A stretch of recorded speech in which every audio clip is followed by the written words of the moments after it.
Greg, we've met with clients many times in the past, and you've brought your skills as a portfolio manager here at iShares into client meetings. A lot of the insight you get from your role as a portfolio manager comes around the trading and rebalancing of the funds that we manage. There's obviously been a huge rebalance recently with the Russell rebalance at the end of June. Can you put it into perspective just how significant that day and that rebalance is, either in terms of the effect on the fund or relative to history? Yeah, and if you think about the annual Russell Reconstitution, what Russell does is they effectively restack the deck of the U.S. equity market, and they do it on one day every year, and that is June 24th, at least this year. So at the end of May, they number all the companies from 1 to 3,000. The top 1,000 become the large cap index names. The bottom 2,000 become the small cap, and together they make the Russell 3000. Some companies actually moving directly into the index that haven't been in there before. Others that are, for various reasons, being removed from the index. And it's those changes that we need to incorporate in our portfolios as well.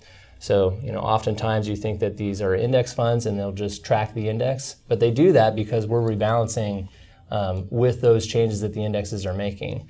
It really is one of the most significant trading days in the year for the U.S. equity market. It's probably one of the largest days of volume in the year.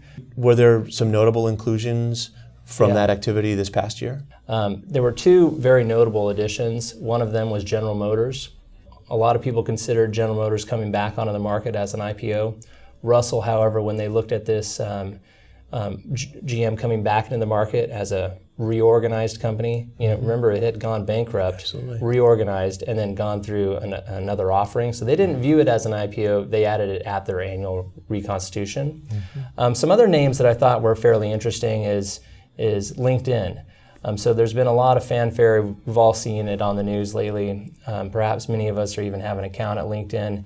And that was an IPO that was added to the Russell indexes. It's actually a Russell 1 name. It's quite a large company based on its market cap. It had its offering in May, which was just early enough for it to make the pricing date cutoff, so it was added to the Russell 1. And then another one that I thought was interesting for many of us as well was to see First Republic, as it's had IPO'd many years ago, gone through several different ownership changes, and then yet again has IPO'd again, and is back into the market and was another add to Russell 1000. Greg, if I could ask you another question about how the trade went. A lot of our institutional clients look at the Russell rebalance in terms of how additions perform relative to deletions, and whether or not those additions underperform after being added, and vice versa for the deletions. Any opinions on that? That's a great question, Brad. A lot of people are looking at this index event or the reconstitution for whether or not it's going to trade right or wrong way. Right way is expecting that the buys are going to perform more positively than the index, and the deletes will underperform the index. Assuming that indexers are buying the ads and selling the deletes, you'd expect ads to go up and deletes to go down. That's right way performance.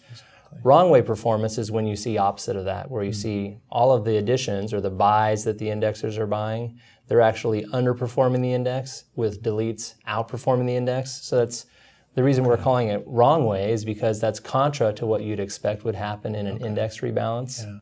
In this case, we saw the Russell 1000 large cap names, additions and deletions both underperform the index.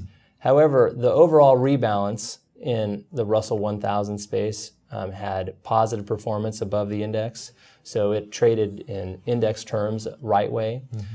In the Russell 2000 space, so small cap space, we saw a different event where we had the buys underperforming the index, the deletes outperforming the index. So that's happened several years recently, and that's a phenomenon that we've seen before.